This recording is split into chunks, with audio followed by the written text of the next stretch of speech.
Bapak Ibu sekalian, dalam kalimat bahasa Arab ada kalimat yang menggunakan alif lam, ada yang tidak menggunakan alif lam. Kalau kalimatnya ditulis tidak menggunakan alif lam, misal alif lamnya kita coret ya, inna sholat saja, alif lamnya tidak ada. Maka itu maknanya nakirah, umum dalam bahasa Arab. Bebas, tidak terikat dengan aturan. Tapi kalau ada alif lamnya tertulis seperti di muka, innas sholat, itu artinya ma'rifah, khusus. Ada aturannya, tertentu. Seperti artikel the dalam bahasa Inggris, car, mobil, banyak tuh di luar. Tapi kalau kita katakan the car, yang itu bukan yang lain. Sekarang perhatikan, kata Quran, innas sholat, semua kalimat sholat di Quran yang menunjuk pada ibadah itu selalu menggunakan alif lam. Al-Baqarah ayat 3, kalimat sholat pertama, alladzina yu'minuna bil ghaib wa yuqimunas sholat. Al-Baqarah 43, wa aqimus sholat, selalu pakai alif lam. Yuk kita terjemahkan, innas sholat, sholat yang dilakukan dengan benar itu khusus ada aturannya di Quran, petunjuknya di sunnah, tidak bebas, tidak sembarangan. Itu yang akan menjadikan pelakunya tanha anil fahsya'i wal munkar, terbebas dari dua sumber keburukan. Jadi kata Quran, kalau ada orang sikapnya buruk, sifatnya tidak baik, sumbernya cuma dua. Satu fahsya, keburukan yang sumbernya dari syahwat.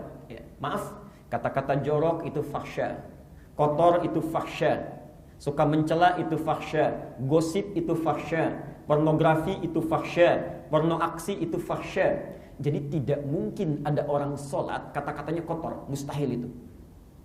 Tidak mungkin ada orang sholat senang mencela orang, itu mustahil. Kalau ada orang tidak sholat suka mencela, kata-katanya kotor, itu tidak usah dipikirkan, memang nggak sholat. Tapi kalau ada orang sholat, mohon maaf, pandangannya tidak pernah punya filter, kata-katanya tidak terkontrol, seringkali tajam pada orang lain, alhamdulillah, ada yang keliru dalam sholatnya. Ada yang keliru dalam sholatnya, belum sempurna sholatnya. Yang kedua mungkar. Mungkar itu keburukan yang diingkari oleh hati, sumbernya nafsu perut dan akal. Bohong itu mungkar, mencuri itu mungkar, korupsi itu mungkar, maaf, berselisih itu mungkar, merampok itu mungkar, membunuh itu mungkar, korupsi itu mungkar. Tidak mungkin ada orang sholat mencuri, mustahil. Tidak mungkin ada orang sholat korupsi. Jadi kalau ada orang sholat misalnya, masih sempat dalam hidupnya terlihat berlaku yang tidak pantas, mungkar, ada yang keliru dalam sholatnya. Saya tidak tahu kalau di Al-Istiqamah, sementara di masjid lain, orang mau sholat pun datang ke masjid masih takut kehilangan sandalnya. Padahal mau sholat. Ada yang keliru itu. Baik, satu. Kedua, kita cepat. Kata Quran, orang yang benar sholatnya, itu langsung dijamin oleh Allah dalam Al-Quran, pasti diberikan ketentraman dalam jiwanya. Tenang. Bawaannya tenang. Sedang tidak punya masalah, tenang itu biasa. Punya masalah berat pun tetap tenang, itu yang luar biasa.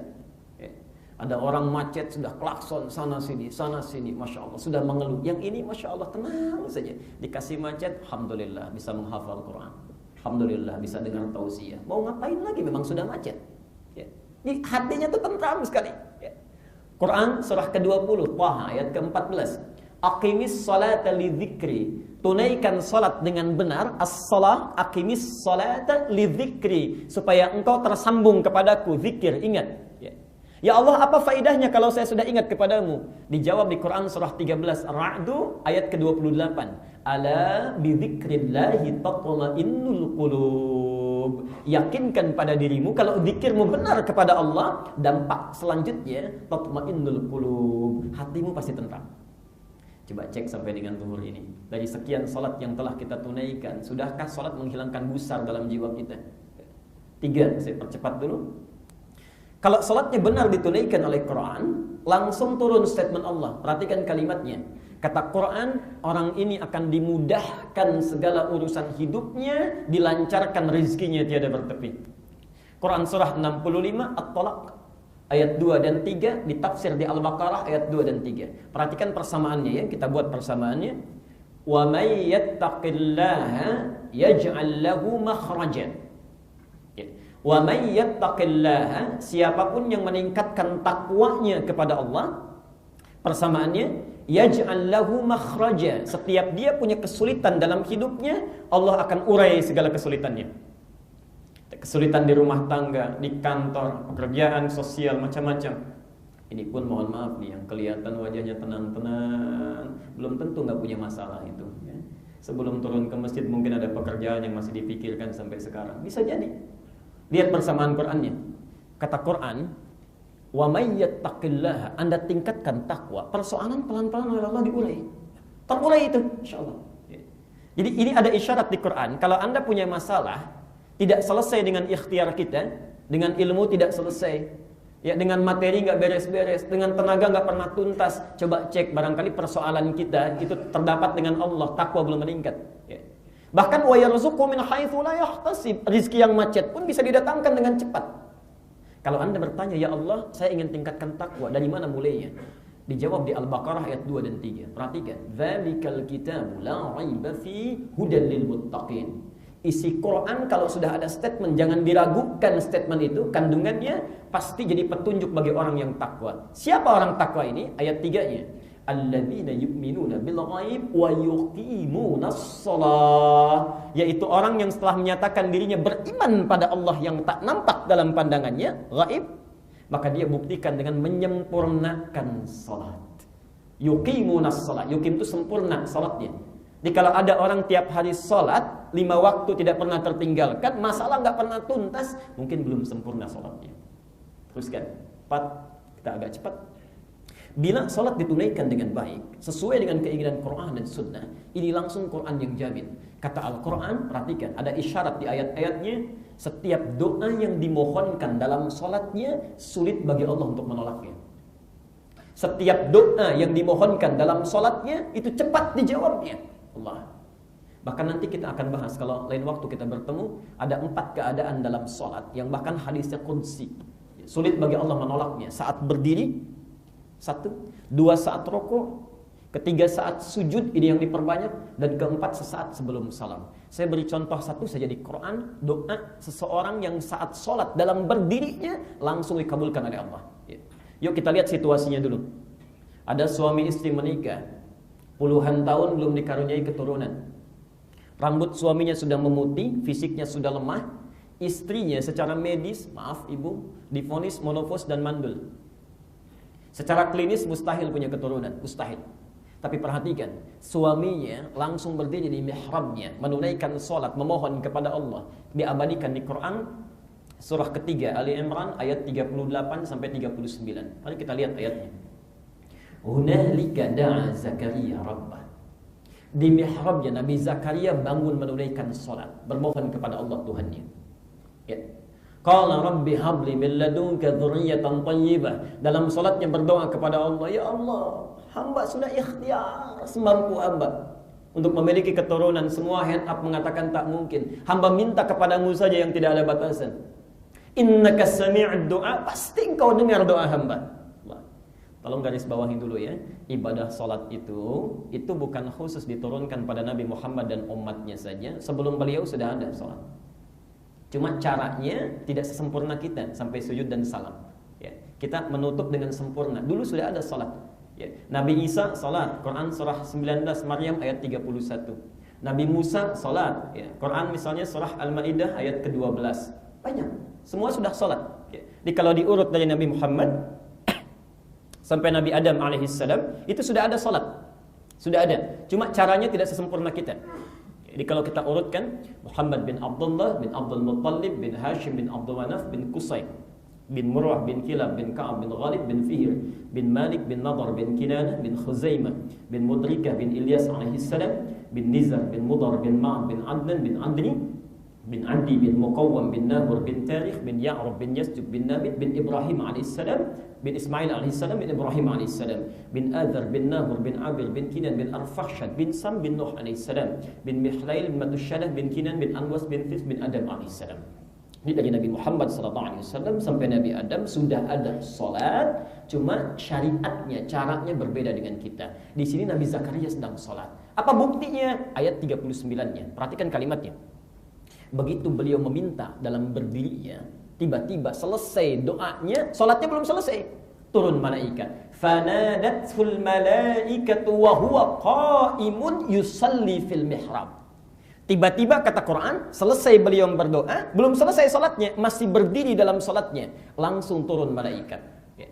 Hurufnya menggunakan fa. Di Quran itu ada fa, ada wawu, ada thumma. Itu berbeda. Kalau pakai wawu, misal, "Dhahaba Muhammadun ila jami'il istiqamah wa Ahmad." Muhammad pergi ke masjid Istiqamah dan Ahmad pakai wawu. Itu artinya Muhammad pergi, Ahmad nyusul. Mungkin 5 menit kemudian. Kalau pakai thumma, jaraknya agak jauh. Mungkin 30 menit kemudian. Tapi kalau menggunakan fa, itu harfu atfin bila hudud, huruf pengikat tanpa jeda. Jadi begitu Muhammad pergi, Ahmad pun langsung. Ini begitu Nabi Zakaria bermohon kepada Allah, selesai doanya, malaikat langsung turun tanpa jeda. Wa huwa qa'imun yusalli fil mihrab, sedangkan beliau masih berdiri dalam salatnya, belum selesai salatnya. Annallaha yubashshiruka bi Yahya. Zakaria, Allah kasih kabar gembira, Anda akan punya anak, langsung namanya dari Allah, Yahya. Artinya hidup. Yang mustahil menurut manusia, lahir dari rahim perempuan yang divonis monofus dan mandul hidup, kata Allah tidak ada batas, lahir dan hidup dia. Berita baiknya, pengabulan doa dalam berdiri ini hadisnya langsung kudsi, sampai masanya kita sekarang itu masih berlaku. Perhatikan, saya bacakan hadisnya dari Abu Hurairah. Saya percepat ujung hadisnya saja. Idza qalal abdu, kalau seorang hamba saat berdirinya dalam solat kemudian dia membaca iyyaka na'budu wa iyyaka nasta'in, ya Allah, sekarang hamba ibadah solat hamba hanya tujukan kepadamu. Dan sekarang hamba punya persoalan, hamba hanya mohonkan kepadamu. Perhatikan jawabannya. Qala Allahu azza wa jalla, saat seorang hamba mengucapkan itu, Allah langsung membalas. Kalimatnya lihat. Hadza baini wa baina abdi. Ini perjanjian komitmen antara aku dengan hambaku. Wali abdi, kalau hambaku benar ibadahnya, benar salatnya, masalah. Apa yang kamu minta sekarang, apapun saya berikan. Apapun saya berikan. Karena itu ketika Anda, kita mau sholat, itu perintah sholatnya. Perhatikan, diminta sebelum sholat, kita menyusun dulu tuh, punya persoalan apa. Mintakan pertolongannya pada Allah. Al-Baqarah 45. Wasta'inu bis-sabri was-salah. Wasta'inu, bila Anda punya persoalan dalam kehidupan, mintakan solusinya pada Allah. Bis-sabri, ikhtiar dulu dengan sabar. Was-salah, saat sholat mohonkan solusinya. Perintahnya wasta'inu, permintaan kitanya nasta'in. Quran minta wasta'inu, kita jawab iyyaka nasta'in. Pertanyaannya, kenapa sampai hari ini kadang kita meminta, barangkali belum ada yang terjawab dari permohonan kita. Bahkan antum tadi duduk di antara 2 sujud saja sudah 4 kali. Di antaranya meminta 8 permohonan paling banyak. Rabbighfirli warhamni wajburni warfa'ni warzuqni wahdini wa'afini wa'fu anni. Allah, ya Allah, kalau kami punya dosa mohon ampuni, punya salah maafkan, rizki terhambat mohon lancarkan. Allah, ada yang ganggu mohon bebaskan. Coba cek 8 kali diulang-ulang itu. Sakit tolong sembuhkan. Berapa di antara yang sudah terkabul? Yang terakhir, yang kelima, saya agak percepat. Kata Quran, kalau orang sholatnya benar, itu pasti akan dijamin hidupnya sukses dan bahagia. Sukses dan bahagia. Jadi ada sukses saja, tapi belum tentu bahagia. Hidupnya sukses, ya, pekerjaannya berhasil, tapi penuh persoalan. Ya. Itu namanya fauz dalam bahasa Arab. Ya. Ini umumnya, walaupun tidak semuanya. Fauz terulang 29 kali dalam Al-Quran. Sifatnya fauzi, orangnya faiz, ya, perempuannya faizah, ya, superlatifnya fauzan. Jadi kalau ada yang namanya faiz, faizah, fauzi, fauzan, itu orang yang diharapkan sukses dalam hidupnya. Punya masalah juga nggak apa-apa, yang penting sukses. Tapi kalau hidupnya, maaf, bahagia luar biasa, walaupun nggak sukses misal, itu namanya fariha. Ya, fariha. Orangnya disebut farhan, perempuannya dinamakan farah. Jadi kalau ada yang namanya farhan di sini, itu diharapkan hidupnya bahagia dalam hidupnya. Miskin juga nggak apa-apa. Yang penting bahagia. Anda pilih mana? Pilih mana? Kaya tapi gelisah atau miskin tapi tenang? Nggak ada pilihan ketiga. Kaya dan bahagia, sukses dan bahagia. Baik. Kalimat itu dalam bahasa Arab disebut dengan falah. Falahun. Kalau itu ingin kita genggam, kita pegang, nggak ingin lepas, maka dirubah kalimatnya menjadi aflah. Aflah. Allah sangat memahami setiap manusia, khususnya orang Islam pasti menginginkan pilihan ketiga itu. Maka turun ayat Quran surah ke-23 ayat 1 dan 2. Perhatikan. Qad aflahal minun. Orang beriman kalau benar imannya, pasti dia menggenggam kesuksesan dan kebahagiaan dalam hidupnya. Apa ciri pertamanya? Ayat keduanya. Alladzina hum fi salatihim khasyi'un. Yang dia dalam salat selalu khusyuk menunaikannya. Nanti saya akan ceritakan di akhir kalau masih ada masa seorang sahabat yang cuma modal pakaian, begitu dilatih salat oleh Nabi, setahun di Madinah dia orang paling kaya nomor 1 di Madinah, mempraktekkan nilai salatnya. Allah. Bapak Ibu sekalian, saking pentingnya yang kelima ini, itu diulang-ulang 5 kali dalam sehari diingatkan pada kita. Coba cek dalam azan setelah hayya 'alas shalah apa? Hayya 'alal falah. Ayo Anda salat, kalau belum bahagia mintakan kepada Allah. Ya. Ada masalah dalam pekerjaan, dalam kehidupan, mohonkan. Allah berikan, Allah tunggu itu. Nah, sekarang, ayo kita evaluasi dulu. Salat yang telah kita tunaikan sampai zuhur ini dengan ba'diyahnya, berapa dari 5 ini yang sudah kita raih? Apakah seluruhnya sudah diraih? Alhamdulillah. Atau jangan-jangan ada orang salat di antara kita masih gemar melakukan fahsya dan mungkar. Hidupnya tidak tenteram, persoalan selalu datang. Ya, doa jarang terkabul. Apa yang salah? Maka perhatikan jawabannya. Kata Quran, kita akan selalu bersama Quran dan Sunnah. Perhatikan, kata Al-Quran, bila ada orang sholat dalam hidupnya belum meraih 1 di antara 5 ini, penyebabnya bisa kemungkinan 1 di antara 2. 1, maaf, kata Quran, kebanyakan orang sholat tidak khusyuk dalam sholatnya. Al-Baqarah 45-46. Yang kedua, maaf ya, ini halus sekali bahasa Qur'annya. Kata Al-Quran diisyaratkan dalam Quran surah 29 di awal ayat ke-45-nya, mohon maaf, kebanyakan orang sholat tidak paham, tidak mengerti apa yang dibaca dan dilakukan dalam sholatnya. Kebanyakan orang sholat tidak paham, tidak mengerti apa yang dibaca dan dilakukan dalam sholatnya. Coba cek sholat kita ya, sampai dengan barusan terakhir. Ribuan kali ruku, ribuan kali sujud, berapa persen bacaan sholat yang sudah kita pahami? Jangan-jangan Anda ruku tapi nggak ngerti yang dibaca dalam ruku. Kita sujud nggak paham yang dibaca dalam sujud. Bagaimana bisa khusyuk sholat kita kalau nggak ngerti yang dilakukan? Ya. Karena itulah dalam hal sholat ini inti pelajaran kita.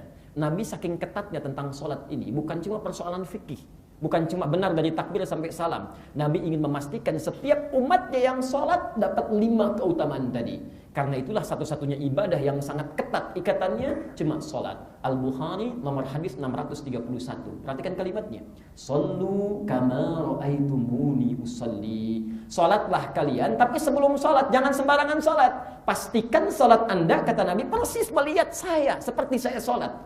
Saking inginnya Nabi sholat kita benar, paham yang kita lakukan dan kita bacakan, please, awas, please, ini yang paling penting, mendapatkan 5 keutamaan yang dijanjikan. Jadi kalau kita mau sholat, teori sederhananya, sebelum dilakukan, tanya dulu pada Nabi, lihat bagaimana beliau sholat. Nah, disinilah teori kita akan mulai dibahas, jadi landasannya dari sini, kita akan belajar bagaimana sih sifat sholat